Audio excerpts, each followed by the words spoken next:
Bonjour Michel Mondet. Bonjour. Vous êtes président d'Akeance Consulting et je vous reçois pour évoquer ce qui a évolué dans le comportement de l'individu à l'ère digitale. Et c'est vrai que dans ce qu'on peut lire sur le sujet, il ressort que le salarié devrait devenir une sorte de micro-entreprise, qu'il devrait développer ce que les anglo-saxons appellent un personal branding pour ensuite mieux se vendre sur le marché du travail. Alors, première question, qu'en pensez-vous ? Je pense, Thibault, qu'il faut revenir au basique. Les phénomènes digitaux et le phénomène de la mobilité des devices associés, surtout, ont généré le tout de suite. Ce tout de suite, c'est intéressant, hein, mais ça tue l'espace-temps.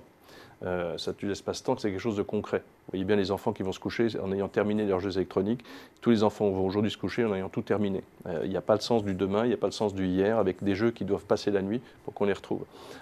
C'est vrai dans le monde professionnel, sur des tas de réunions, des tas de sujets où il faut absolument avoir répondu aux mails pour que tout soit terminé le soir. Donc l'éternité, c'est la journée, ce qui compte, c'est le présent. Et on est en permanence en réaction, en lieu et place de la réflexion.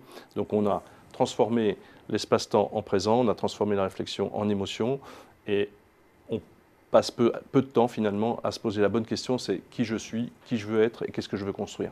Alors il faut en déduire que cet environnement digital nous éloigne d'une fine connaissance de nous-mêmes et donc de ce que l'on veut. Oui. Il ne s'agit pas de rejeter l'évolution moderne des technologies et de la mobilité notamment. Il s'agit de se dire que ces outils et ces modes de fonctionnement, si vous voulez, grignotent gentiment notre capacité à réfléchir à soi, à voir qui nous sommes et ce qu'on veut construire, et ce qu'on veut faire dans son avenir et son futur. Bien sûr, c'est vrai pour soi-même, c'est vrai dans sa relation aux autres.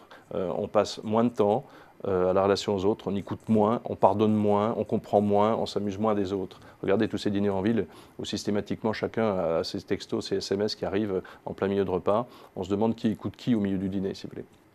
Alors effectivement, vous nous aviez parlé de la vertu de la collégialité dans un précédent passage en plateau. Ouais. Néanmoins, qu'est-ce que vous recommanderiez à ceux qui, aujourd'hui, à l'ère du digital, s'interrogent sur comment faire les bons choix de carrière ? Votre question, là, Thibault, elle est un peu indépendante du digital, mais c'est vrai que c'est une bonne question, une question qui me tarabuse depuis pas mal d'années.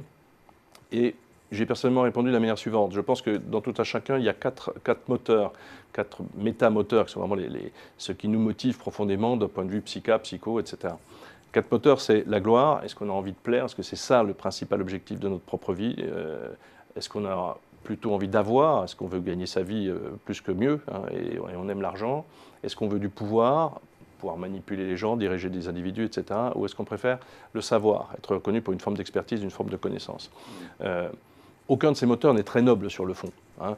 Et la difficulté, c'est d'arriver à faire le ranking, le quartet de ses propres moteurs, hein.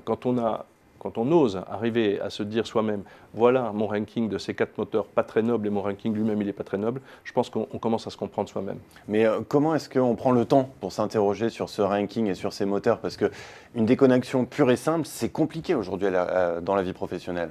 Non Thibault, c'est pas vrai, c'est pas compliqué. Soit on est addict et on dit que c'est bien d'être digital, soit on n'est pas addict et on coupe. Et on laisse du temps au temps pour se connaître et se construire. Et cela fait partie de la connaissance de soi-même finalement. Absolument. Merci beaucoup Michel Mondet. Merci à vous.